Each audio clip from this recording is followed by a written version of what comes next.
আসসালামু আলাইকুম সুপ্রিয় দর্শক, বিভিন্ন তাফসিরে উল্লেখ রয়েছে যে ইয়েমেনের একটি বাগানের একজন মালিক ছিলেন। উনি ছিলেন একজন আল্লাহ ভীরু লোক। উনার বাগানের ফসলের নির্দিষ্ট একটি অংশ গরিব মিসকিনকে দান করতেন, কিন্তু উনার মৃত্যুর পর উনার 3 পুত্র ওই বাগানের মালিক হয়ে যায়। তারা ভাবলো যে আমাদের লোকসংখ্যা অনেক, আমাদের পরিবার পরিজনের তুলনায় বাগানের ফসলের সম্পদ খুবই অল্প, সুতরাং গরিব মিসকিনকে ফসলের নির্দিষ্ট একটি অংশ দান করা আমাদের পক্ষে অসম্ভব। কিন্তু কোনো এক ছেলে ওই চিন্তাধারার বিপরীত ছিলেন, অর্থাৎ ওনার 3 পুত্রের মধ্যে একজন ছেলে বাকি 2 জনের চিন্তাধারার বিপরীত ছিলেন। সে গরিব মিসকিনের প্রতি ছিল সহানুভূতিশীল, কিন্তু তার কথায় বাকি 2 জন ভাই সাড়া দিল না। তারা প্রতিজ্ঞা করল যে আগামী দিনের সকালবেলায় আমরা ভিক্ষুকের দল আসার পূর্বেই গিয়ে ফসল কেটে আনব।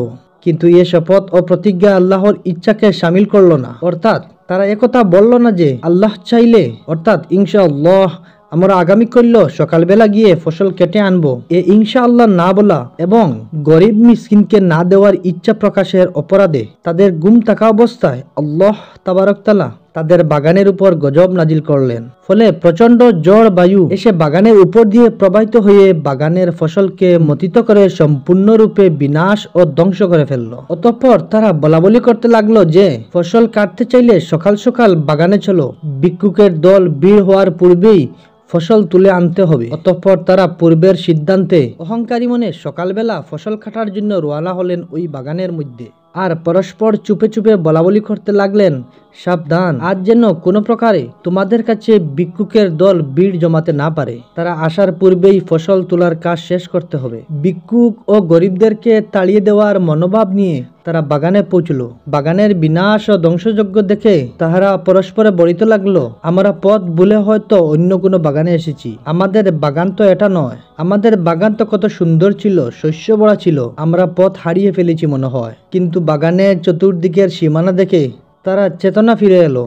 তাদের নিজেদের গর্ব, অহংকার ও আল্লাহর সাথে নাফরমানি করার কথা মনে হলো, আর বলল, আমাদের উপর আল্লাহর লানত এসেছে, আমাদেরকে ফসল হতে বঞ্চিত করা হয়েছে। তখন তাদের মধ্যে যে লোকটি স্বভাব চরিত্রের উত্তম ছিল এবং ভিক্ষুকদের প্রতি সংবেদনশীল ছিল, সে বলল, আমি কি পূর্বেই তোমাদেরকে আল্লাহর সাথে নাফরমানি না করার জন্য বলেছিলাম না? এটা আল্লাহর সাথে নাফরমানির ও ভিক্ষুকগণের বঞ্চিত করার ইচ্ছা এবং অহংকারের পরিণতি ছাড়া কিছুই নয়। এখনো সময় রয়েছে, গুনাহ হতে তওবা করো। সর্বহারা হওয়ার পরেই তাদের বিভ্রান্তির দশা কাটলো। তারা মনে মনে তওবা করে আল্লাহর নিকট ক্ষমা প্রার্থনা করে বলল, হে আমাদের প্রতিপালক, আপনি আমাদেরকে ক্ষমা করুন।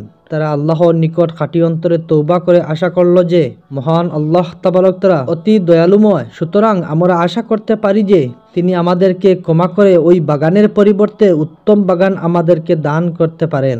পরিশেষে আল্লাহ তাবারক তাআলা ওদের তওবা কবুল করলেন এবং আল্লাহ তাবারক তাআলা ওই বাগানের তুলনায় অনেক অনেক গুণ উত্তম ও সুন্দর ও শস্যভরা বাগান দান করলেন। সুবহানাল্লাহ। বান্দা যতই গুনাহগার হোক না কেন, যদি বান্দা খাঁটি নিয়তে দিল থেকে আল্লাহর কাছে তওবা করে, তাহলে আল্লাহ নিশ্চয় এই তওবা কবুল করেন। আল্লাহ আমাদের সবাইকে মাফ করুন এবং আপনার কোরআন মোতাবিক চলার তৌফিক দান করুন। সবাই কমেন্ট বক্সে একবার হলো আমিন লিখে যাবেন এবং যদি ভিডিওটি ভালো লাগে একটি লাইক করবেন ও শেয়ার করবেন এবং এরকম ইসলামিক ভিডিও পেতে হলি স্মার্ট চ্যানেলকে সাপোর্ট করে সাবস্ক্রাইব করে রাখবেন। আসসালামু আলাইকুম ওয়া রাহমাতুল্লাহি ওয়া বারাকাতুহু।